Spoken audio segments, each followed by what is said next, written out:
Good morning, you guys. It's your boy Bill Mahari here, representing Mahari Nation Sports Podcast.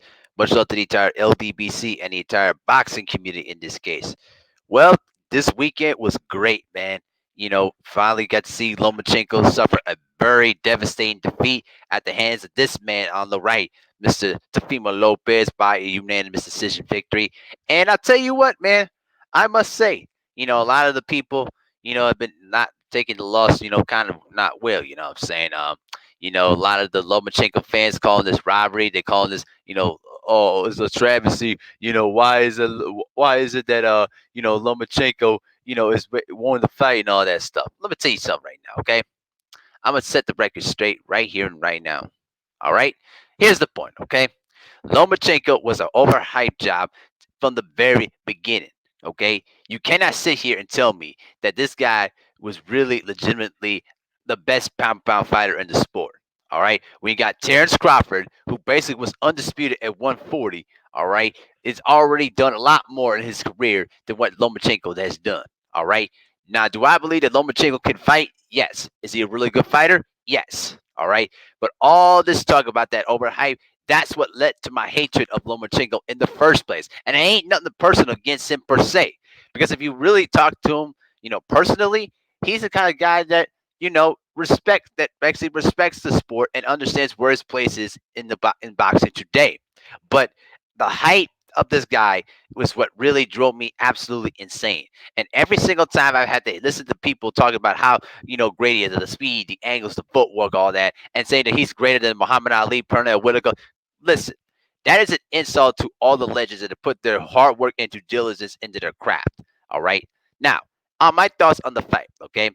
When I was watching the entire fight, okay, it was daunting to me how Tefimo Lopez was able to keep the so-called superior boxer at bay with a jab, just a jab.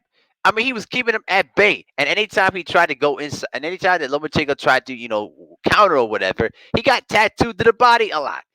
All right, he was getting beat up the entire night, and Lomachenko couldn't do anything about it. All right, every single time I was watching the fight, I felt to myself like, when is Lomachenko going to start, countering and trying to figure things out?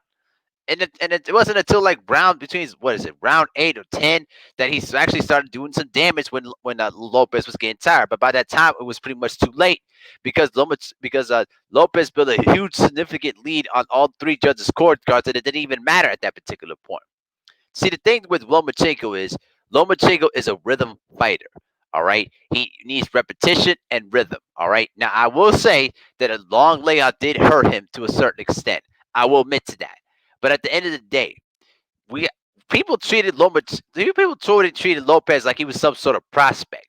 All right, and they tried to sell on the fact that this was going to be an easy win for Lomachenko, and it did not turn out to be that way. When I was listening to the commentary of that fight, I, I, I kid you not, it was the most disgusting thing I have ever heard. All I heard was that from Andre Ward basically saying like, "Well, Lomachenko's getting beat up, but he's basically computing all the information."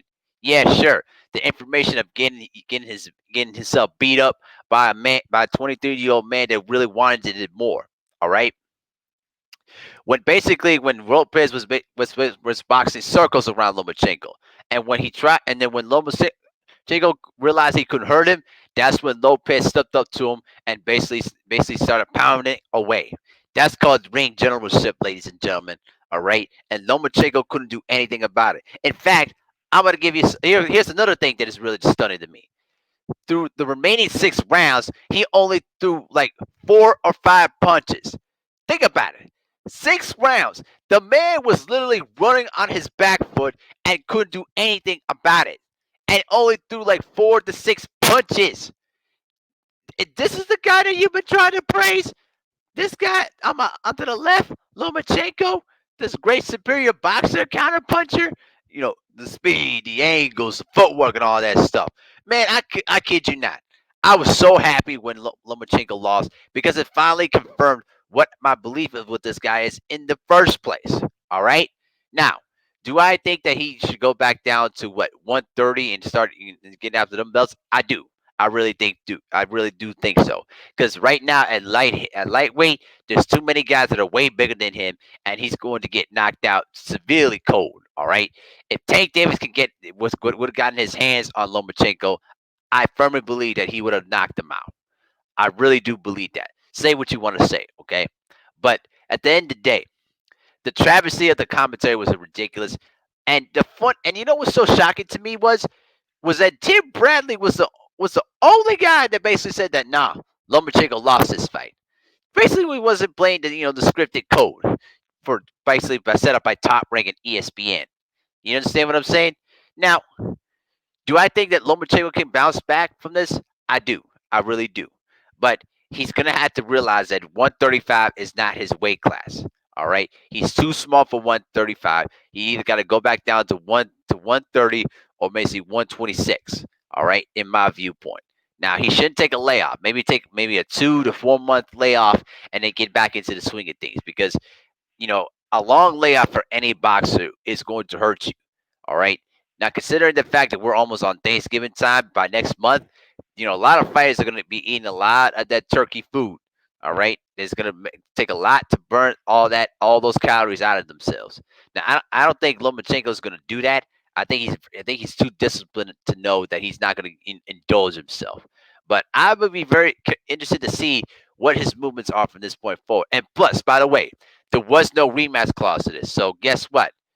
Mr. Teofimo Lopez, right here, he doesn't have to take the rematch with Vasyl Lomachenko. And also, I heard that now that Lopez wants all the smoke with Devin Haney. He's basically said no rematch with Lomachenko. I've already beaten him, and I would do it again.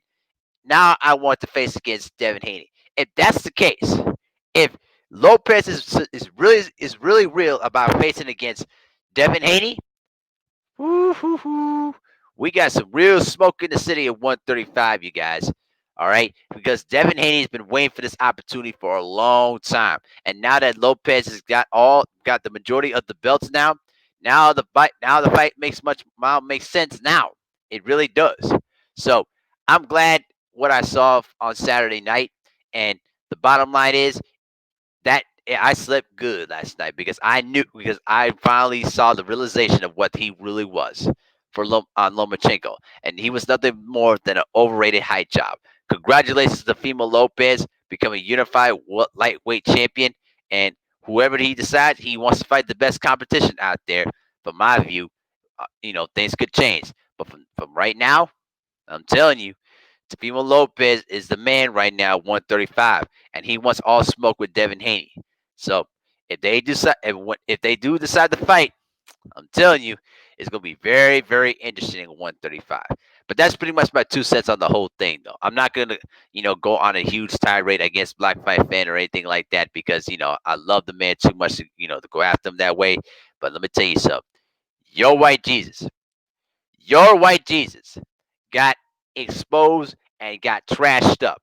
And when he got beaten up, he couldn't do anything about it. So that's pretty much my 2 cents on the whole thing. I really slept good last night knowing that Lomachenko was no more. So let me know what you guys think in the comment section.